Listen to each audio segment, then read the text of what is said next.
তো যাক এই প্রসাদের টাকা আমাদের কিন্তু উদ্বৃত্ত ছিল। আজকে যে ৩,১৪১ টাকা আমরা ঋণ দেখাচ্ছি, এর মধ্যে আমাদের যে মাধবকুণ্ড মাধবেশ্বর মন্দির, যে মন্দিরের কিন্তু সামনে একটা কেসি গেট আছে। তো সবসময় এই কেসি গেটটা যখন খোলা থাকে, যখন তুফান যে বাতাস হয়, মন্দিরের মাধবেশ্বরের এই যে বিগ্রহ বা এখানে শিবলিঙ্গ আছে, দেখা যায় যে অনেক সময় এই তুফানে ভিতরের যে পূজা সামগ্রী অনেক কিছু নষ্ট হয়ে যায়, ভিজে যায়।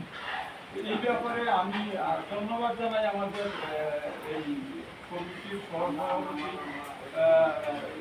শৈলেন্দ্র দেবরাজকে। উনি বিশেষ করে এই ব্যাপারে খুব চাপ দিয়েছেন যে দরজা আপনারা যেভাবে তৈরি করবেন।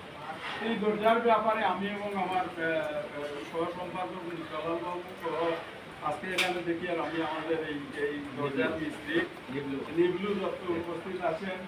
আমরা গিয়ে সেখানে এই দরজার ব্যাপারে আলাপ করলাম। আলাপ করে দেখা গেল যে 47,000 টাকা। আমি বললাম যে দেখেন, এটা আমাদের মন্দিরের ব্যাপার এবং মহাদেবের ব্যাপার, আমাদের ধর্মীয় অনুভূতির ব্যাপার, আপনি এখানে লাভটা করবেন না, না করে আমাদের যাতে খুব কম মূল্যে দেওয়া যায়। তো তখন 47,000 কমে আমরা দিতে পারবো।